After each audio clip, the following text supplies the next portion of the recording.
I applaud. I Well applaud. done, well done. All right, we look forward to this. The new feature film you've seen advertised probably out there called Can You Ever Forgive Me is based on the true story of celebrity biographer Lee Israel as she tries to keep up with a changing market. Nobody's going to pay for the writer Lee Israel right now. I'm months behind in my rent, and my cat is sick. It's 4 in the afternoon, and you're drunk. I'm hardly drunk. Craigie, top her up.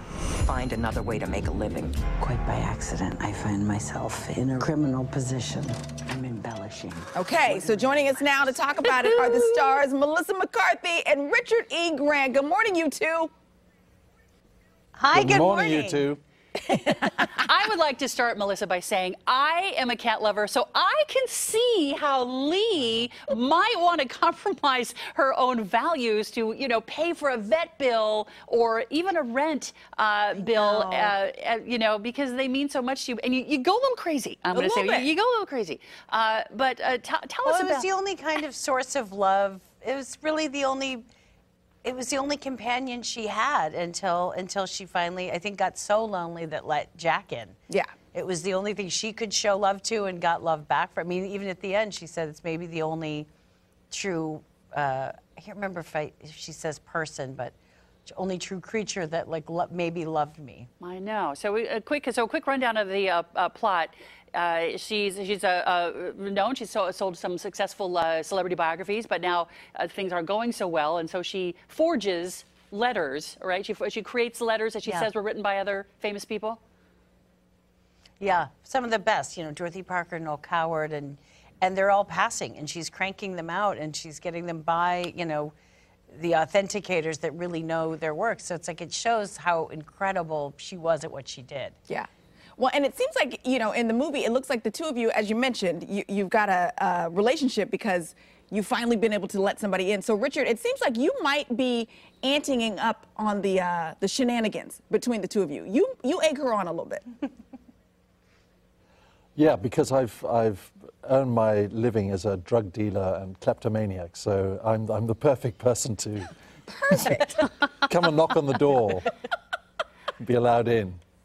I feel like these two characters could really not be more different than the two of you actually are. I guess I'll just make a big assumption there. But what is it that you each liked about these characters? Jack, you described, you described Jack, I should say, with a big smile on your face there. Yeah, because he's somebody he's HIV positive that you find out at the end of the story, and he lives in the day for the day because there may not be another day. So, you know, if he can catch a drink or an apartment or anything out of Lee Israel, he does and will do. Now, tell us about the director of the film, the filmmaker. I mean, this is a great story to tell. It's told by a fantastic filmmaker.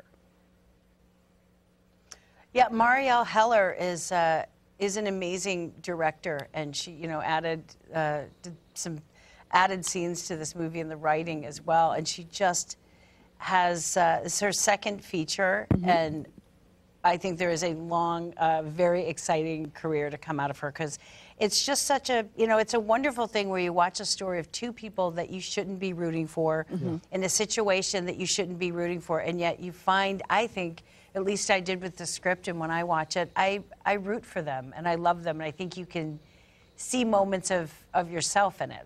You know, I don't know anyone who hasn't felt lonely or undervalued and kind of just in need of a friend, and she has such a deft hand. Mari was, it was really fun, even when it was heartbreaking. It felt fun. Yeah, she has enormous compassion. Yeah, and there's, I'm sure you've heard too, a lot of Oscar buzz around this movie. I'm sure you both have very calm heads about all that, but I'm sure you can't help but get a little excited about it. I think it's just it's so exciting when, you know, you make a little movie like this, and I think by the end everyone loves the characters so much, and you feel protective of them. So when people start watching it and they also really like the story and like the characters, and you know, say I felt good watching something that was just about people and kind of tethers us to, you know, humanity or whatever. Right, for sure. I think that's kind of why we all do it.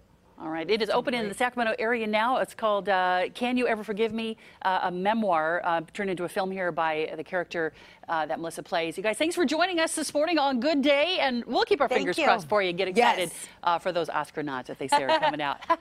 Thanks so much. Thank you. Bye. Thank you. Thank Thanks, you. guys. Cat Lady. What's not to love about What's not to love that, about a cat right? lady? Yeah. Yeah. So people were saying, I think we all assumed initially when we heard that this was booked that it was a comedy because it's Melissa McCarthy. Right, because we're used to Melissa being But it's not. But although there are funny There's some moments in it, moments, it's yeah. really more of a Yeah. drama movie. But it sounds like they both do just an outstanding job. That's so great. If you look for something, it's